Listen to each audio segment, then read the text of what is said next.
তার সাথে আলু ভেঙে রান্না করা হবে। 3টা ডিমের মধ্যে দেওয়া হবে মরিচ কুচি, পেঁয়াজ কুচি, সামান্য লবণ হলুদ দিয়ে মেখে ভাজা হবে।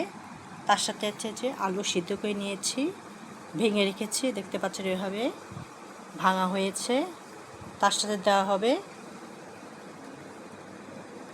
বাটা মশলা, মরিচের গুঁড়া, জিরা বাটা, রসুন বাটা, পেঁয়াজ বাটা, আদা বাটা দেওয়া হবে, মরিচ কুচি আছে, পেঁয়াজ কুচি আছে, এগুলো মশলা দেওয়া হবে। গুঁড়া মশলা, মরিচের গুঁড়া, হলুদের গুঁড়া, ধনের গুঁড়া দেওয়া হবে, স্বাদ মতো লবণ দিয়ে রান্নাটা করা হবে। আমি ডিমটা মরিচ আর পেঁয়াজ দিয়ে ভেজে নেব। তার সাথে আছে আলু ভেঙে রান্না করা হবে ঝোল ঝোল করে, খেতে খুব ভালো লাগে। গরম ভাতের সাথে খাওয়া হবে অথবা রুটি পরোটা দিয়ে খেতেও ভালো লাগে। এভাবে রেসিপিটা করা হয়েছে। সয়াবিন তেল দিয়ে দিচ্ছি ফ্রাই প্যানে এবং ডিমটা ভেজে নেব, 2বার করে ভেজে নেব। এভাবে এপাশ ওপাশ লাল লাল করে ডিমটা ভেজে নেব, 2বার করে ডিমটা এভাবে ভেজে নেব। ডিম দিয়ে রান্না করা হবে। এবার এপাশ ওপাশ উল্টিয়ে ভেজে নেব লাল লাল করে। একটা ডিম ফালটা করেছি, দেখতে পাচ্ছি এভাবে 4 পিস করা হয়েছে। একটা ডিম এইভাবে 4 পিস করা হবে।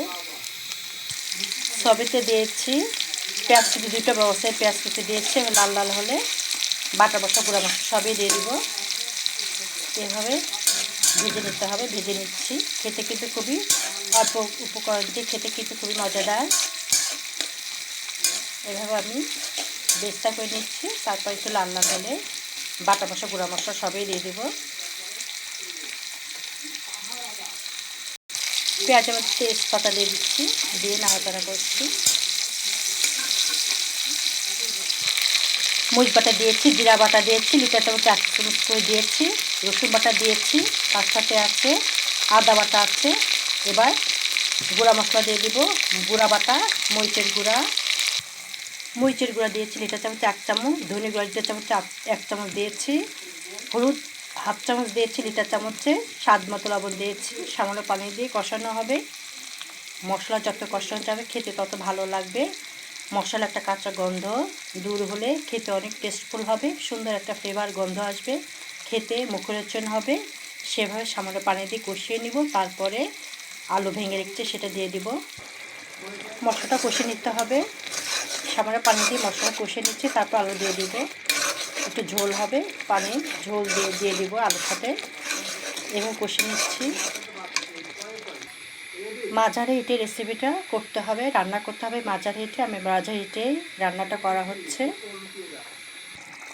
মশলা কষানো হয়ে গেছে। এবার আমি আলু দিয়ে দিব, ঝোল শুদ্ধ দিয়ে দিব। একটু কষানো হলেই ডিমটা দিয়ে দিব। আলুর ঝোল দিয়ে দিয়েছি, আর একটু কষানো হবে, তারপর ডিম দিয়ে দিব।